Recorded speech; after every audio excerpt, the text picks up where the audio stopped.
Purport by Srila Prabhupada. Ordinarily, the body of a hog is considered impure. But one should not consider that the hog incarnation assumed by the Lord is also impure. That form of the Lord is the personified Vedas and is transcendental. The inhabitants of the Jana, Tapas and Satya Lokas are the most pious persons in the material world. But because those planets are situated in the material world, there are so many material impurities there also. Therefore, when the drops of water from the tips of the Lord's shoulder hairs were sprinkled upon the bodies of the inhabitants of the higher planets, they felt purified. The Ganges water is pure because of its emanating from the toe of the Lord. And there is no difference between the water emanating from the toe and that from the tips of the hair on the shoulder of Lord Bore. They are both absolute and transcendental. Thus ends the Bhaktivedanta purport. Om Ajnana Timirandhasya Jnananjana Shalakaya Chakshurunmilitam Yena Tasmai Shri Gurave Namaha. Nama Om Vishnu Padaya Krishna Preshtaya Bhutale Shri Mate Bhakti Vedanta Swamin Niti Namine Namaste Saraswate Deve Gauravani Pracharine Nirvishesha Shunyavadi Paschatya Deshatarine Jaya Shri Krishna Chaitanya Prabhu Nityananda Shri Advaita Gadadhara Srivasadi Gaura Bhakta Vrinda Hare Krishna Krishna Krishna Hare Hare Rama Rama Rama Hare Hare. Note down those who are not here. Later on I will deal with that. Now I will continue with the class.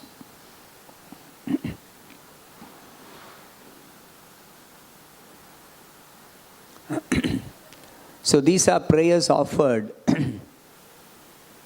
by the sages who were assembled along with Brahma at a time when Manu wanted to create or populate the universe with human beings, and he found that the earth is submerged in the Rasatala, in the Garbhodaka ocean, Rasatala region, bottom of the Garbhodaka ocean. So then Brahma prayed to the Lord. Lord appeared as Varaha. He has rescued the earth. Now Brahma and the sages are offering prayers to the Lord. From this we can understand the glories of the Supreme Lord. So the Bhagavatam is just describing the glories of the Supreme Lord in his original form as Krishna and in his various incarnations. And also the glories of the Lord as glorified or described by the pure devotees.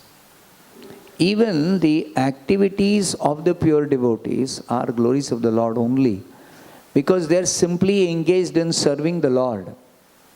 So their activities also are the glories of the Lord only. Here, what are they telling? They are telling to the Supreme Lord, Lord Varaha, that we are inhabitants of the most pious planets. If you remember that Lord Varaha became visible to the residents of the upper three planetary systems. So, beginning with the earth, above the earth, there are 6 other planetary systems. So, including the earth, 7 planetary systems. And below the earth, 7 planetary systems. So, totally 14. So, beginning with the earth, Bhur Bhuva Swaha, the first 3, earth, above the earth, Bhuvar Loka. Bhuvar Loka consists of the planets like Pitruloka planets. Then above that, Swarloka or Swargaloka, the heavenly planets. Indra stays. The demigod controllers generally stay in these planets. And above that, Maharloka. Maharloka is where great sages like Bhrigu stay. And above Maharloka is Janaloka, Tapoloka, Satyaloka. So, Bhur, Bhuva, Swaha, three planetary systems are destroyed at the end of Brahma's day. And of course, the below 7. So 7 plus 3, 10 planetary systems are destroyed at the end of Brahma's day, when night begins. That is already described in the 11th chapter. I'll just read that portion, which is from the chapter called Calculation of Time.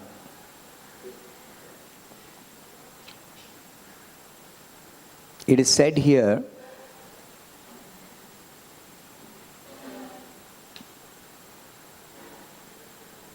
when the night of Brahma ensues, all the three worlds are out of sight. Three worlds means, here Prabhupada explains, three worlds refers to Bhur Bhuva Swaha. Bhur Bhuva Swaha refers in this context, the three worlds, to Patala, Martya and Swarga. The lower, middle and upper. Lower, middle and upper is relative. Here, lower refers to the 7 lower planets called as Patala, the bottommost. And the middle refers to the earth and the Pitraloka planets. What in the 14 planetary systems we call Bhur Bhuvaha, that is called as middle in this context. And Swarga is Swarga, heavenly planets. So these three grades of planetary systems are without glare of the sun and moon. The sun and moon are not visible in these three planetary systems.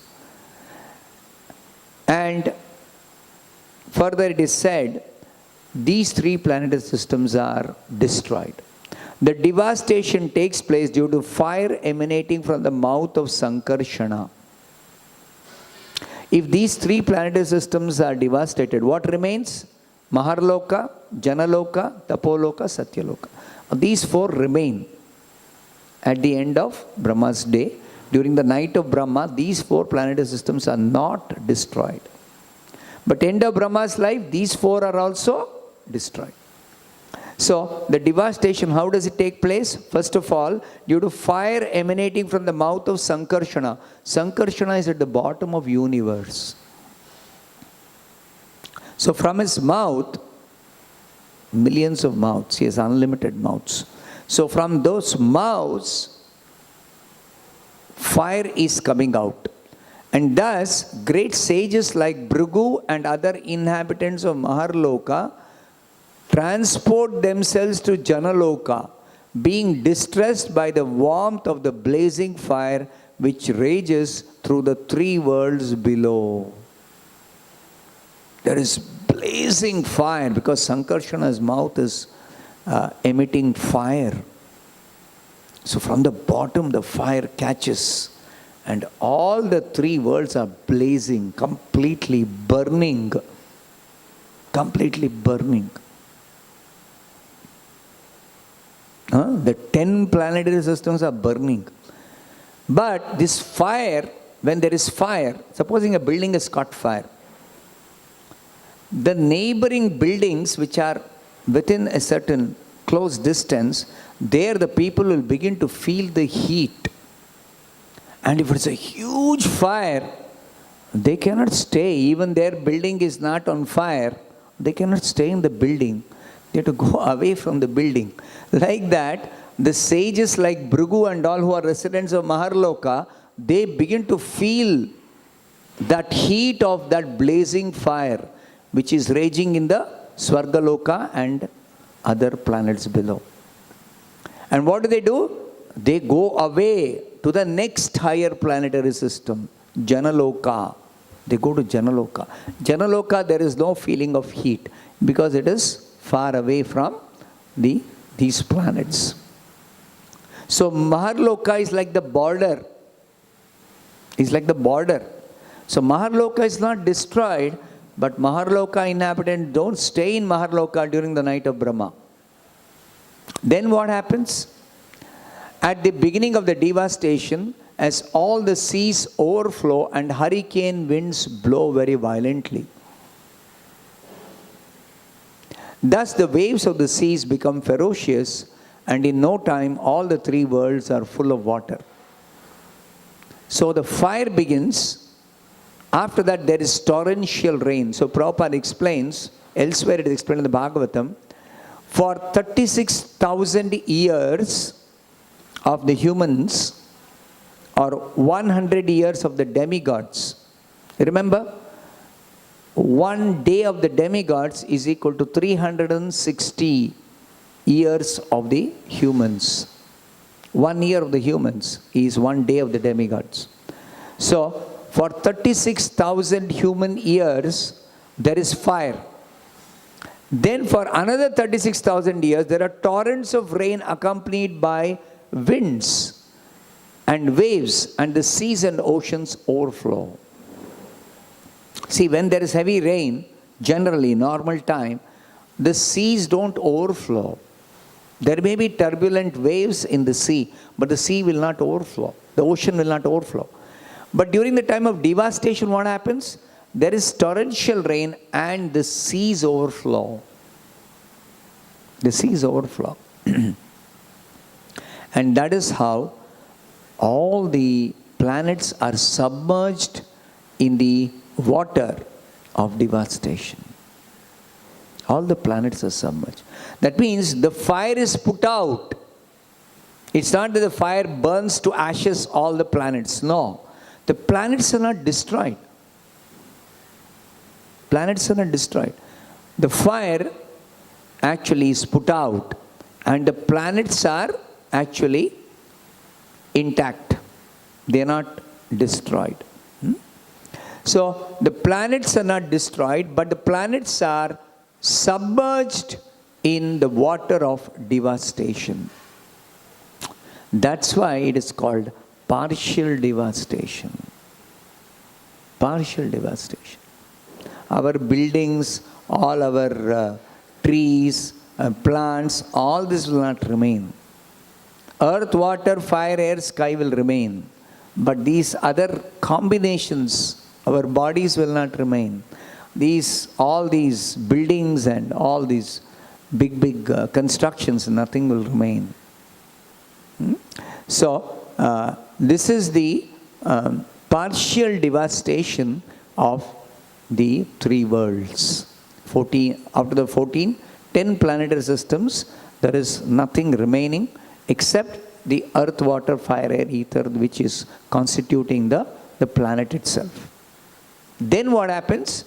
The Supreme Lord, the personality of Godhead, lies down in the water on the seat of Ananta with his eyes closed. Who is this particular incarnation?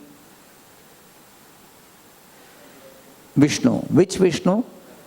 Garbhodakashayi Vishnu.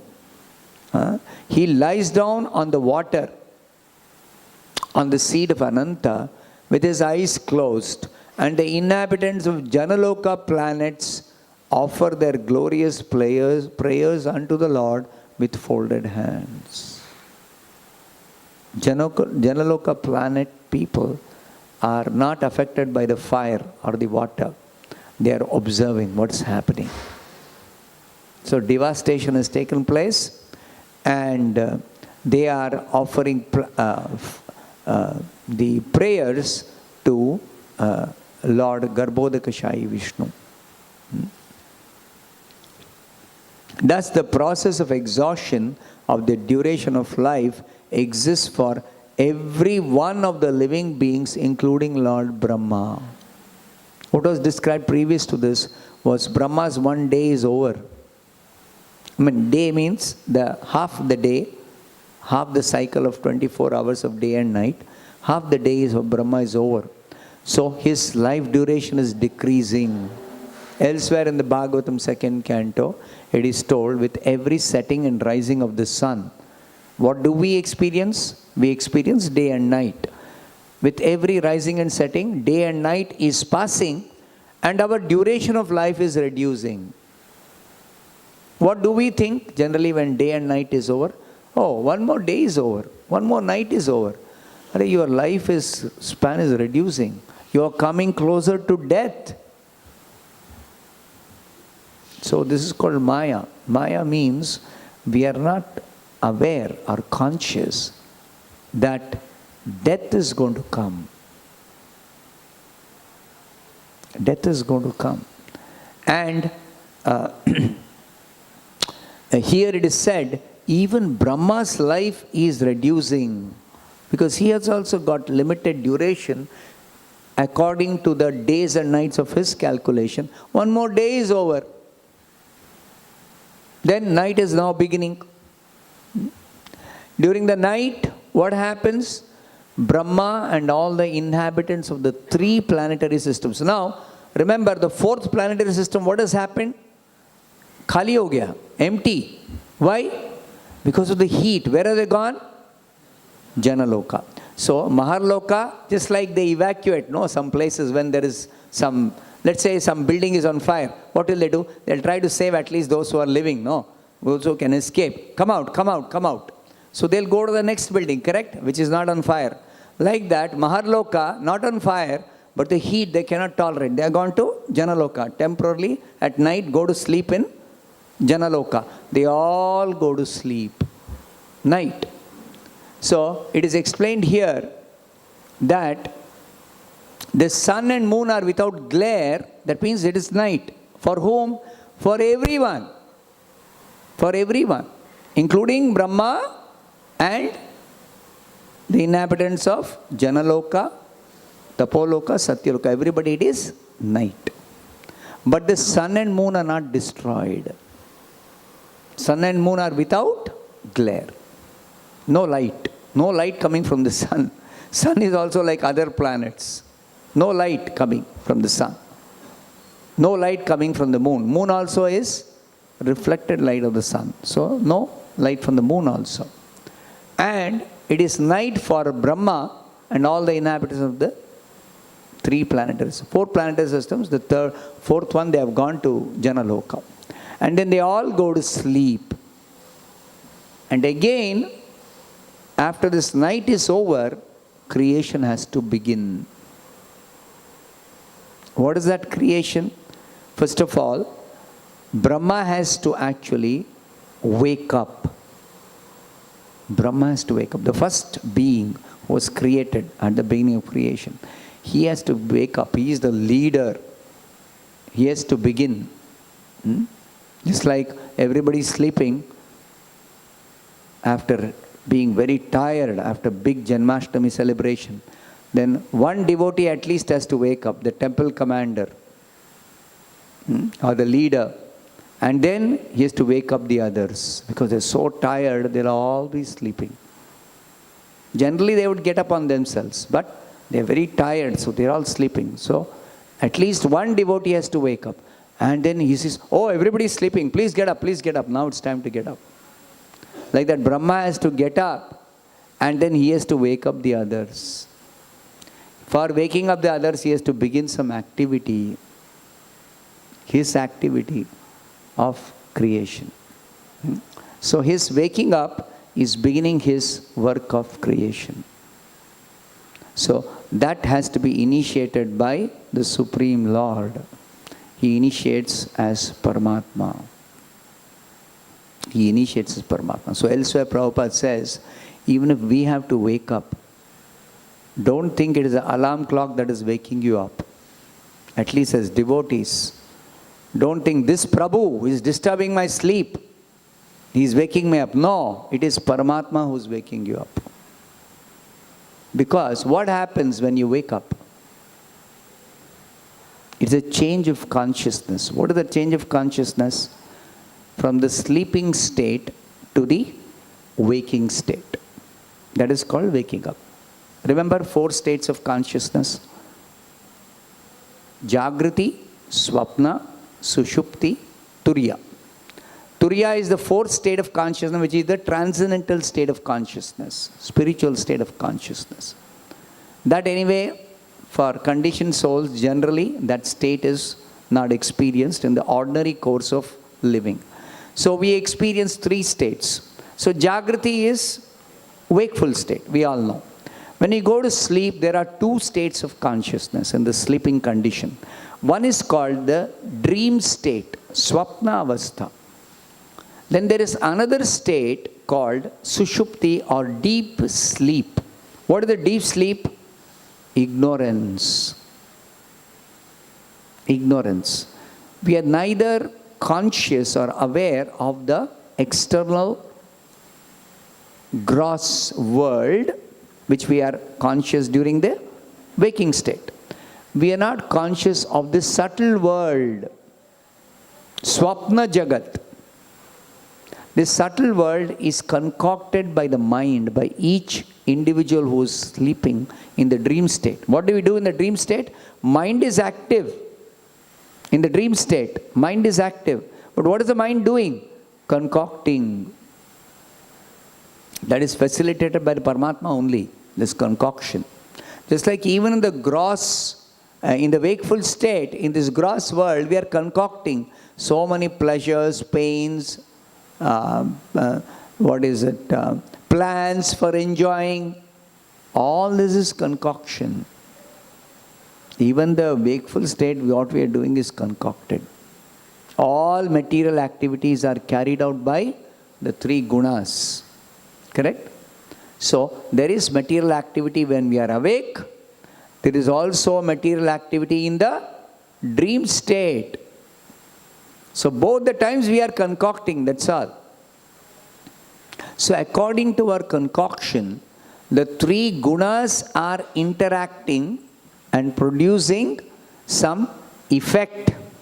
That effect is seen as either something gross is happening with matter or something is happening subtle within our dream state.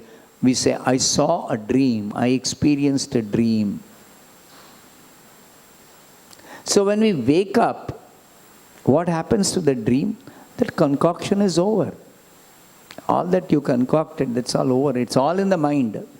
Similarly, whatever we concoct in terms of the civilization, at the time of destruction, destruction happens 3 times. One is when we leave this body. That is when for me, the destruction is over. The destruction has happened and whatever I created, for me it's over, finished. Even though I built a building, the building may be there, but for me it doesn't exist. It doesn't exist for me. It's over. Similarly, whatever is built up by all the living entities at the time of partial and final devastation, everything is actually destroyed by the fire of Ananta. Everything is actually destroyed. So, this, what we concoct at the time of the devastation. So, in the 12th canto, there are 4 kinds of destruction or devastation or annihilation which is described. One is Kala. I have told this earlier, I'll just remind you. Kala destroys systematically everything that is created, little by little, by little, by little, by little. Every moment Kala is destroying. It's like this table. 100 years it may remain, or 50 years it may remain. But after 50 years it will crumble. Because every moment, little by little, it is losing strength. Little by little, it is losing strength. Our body, it may last 80 years. But ever since the time we are born, the body is deteriorating. It is deteriorating. Similarly, everything material that is created. Of course, the body is an exception, unlike the material objects which are lifeless. The body is an exception, that body has got 6 phases which are distinctly visible as change of the body. Shadvikara. The Shadvikara is seen in terms of the body of every living being. 6 phases. It is most prominent in the human form of life.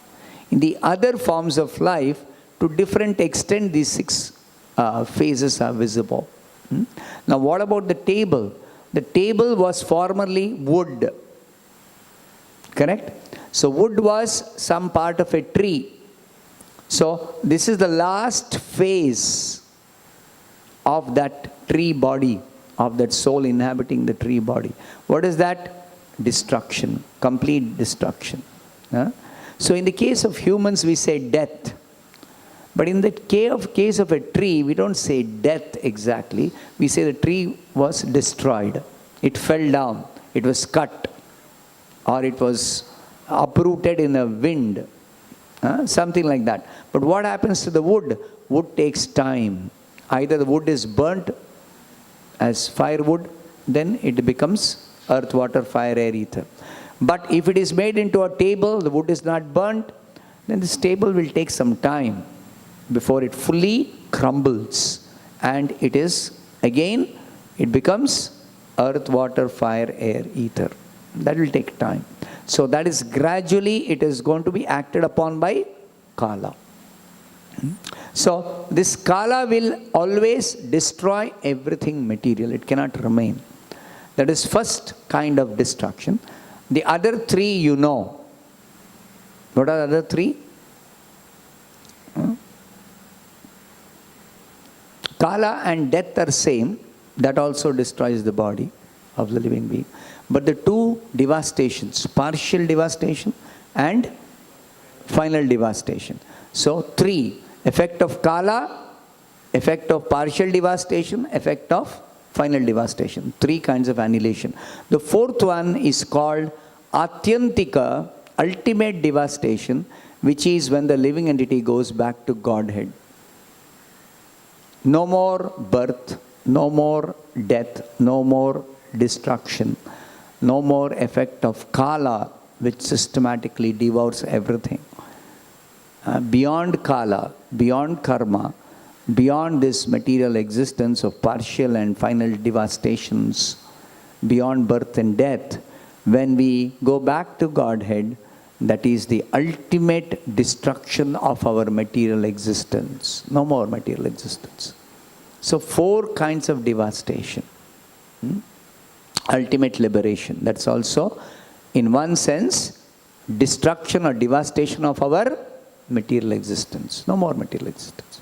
So, the point I made here is, the inhabitants of Janaloka, Tapoloka, Satyaloka, they don't die at the end of the partial devastation, day of Brahma. They live on, but even they are considered, even though they are considered the inhabitants of the most pious planets, they're the most pious beings. No tinge of even sin, any kind. But still, Prabhupada says here in this purport, that their life also, being in the material world, there are so many material impurities. What are those material impurities? What are these people doing? They are engaged in pious activities. For what? Exclusively for self-realization. The inhabitants of these 4 planets, planetary systems, Maharloka, Janaloka, Tapoloka, Satyaloka, they are exclusively engaged in activities, pious activities for self-realization. They are not interested in any sort of gross or subtle material enjoyment. That gross and subtle material enjoyment is meant for the inhabitants of the Swargaloka and below.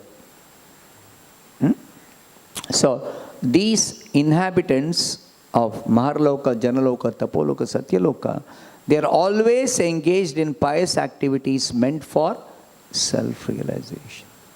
So in the Bhagavad Gita, there is a description that these different types of yajna, Shreyan Dravyamayad Yajna, Jnana Yajna Parantapa, something like that. Open that verse, 4th chapter. In the section describing the various types of sacrifices. Krishna concludes this section by telling, better than some type of sacrifices, other type of sacrifice. Shreyan Dravyamayad Yajna, Jnana Yajna Parantapa. Sarvam Karma Khilam Partha. 33. Please open 4.33. Raghava Sharan, please read that verse.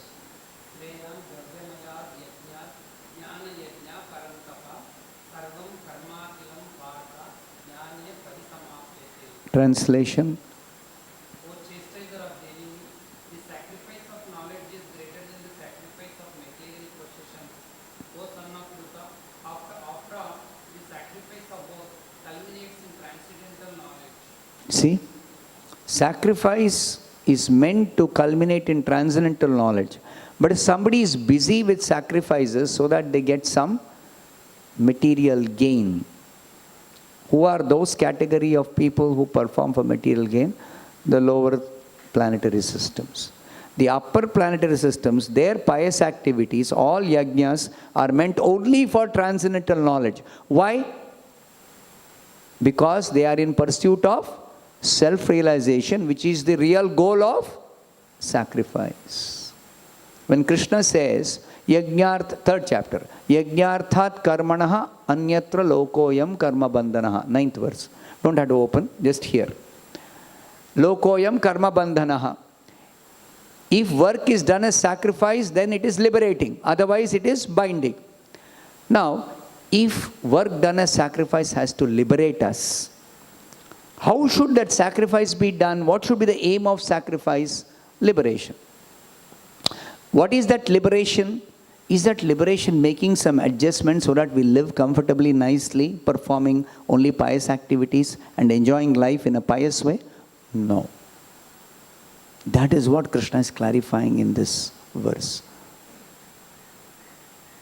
The aim of sacrifice is ultimate liberation by self-realization, not by stopping sinful activities to lead a pious life of material sense gratification.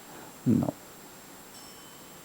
It may seem like Karma Kanda portion is encouraging people to act pious way for living comfortably, nicely, performing nice pious activities, for enjoying life in a pious way. No, that is not the purpose of Karma Kanda. Therefore, if somebody does not catch the real purpose of Karma Kanda, Vyasadeva has presented Jnana Kanda. So in Jnana Kanda, exclusively they are engaged in self-realization. What is this self? The spirit self, spirit soul. Understanding what is spirit as distinguished from matter. But in Jnana Kanda also, sometimes they miss out the real purpose, which is bhakti, by becoming busy with liberation by merging into the spiritual existence of the Supreme. By some mistaken, speculated understanding of Jnana Kanda portion of the Vedas, they think if Jnana Kanda it is said, Narayana Sayujyam Avapnoti, Narayana's Upanishad says this, attain oneness with Narayana, thus you will become completely liberated. So these Mayavadis, speculators, without receiving the proper understanding from the Parampara, what is this Narayana Sayujya? Oneness with Narayana, the absolute truth. First of all, their theory is without hearing from parampara, what is their theory? Narayana is impersonal. That is the first theory.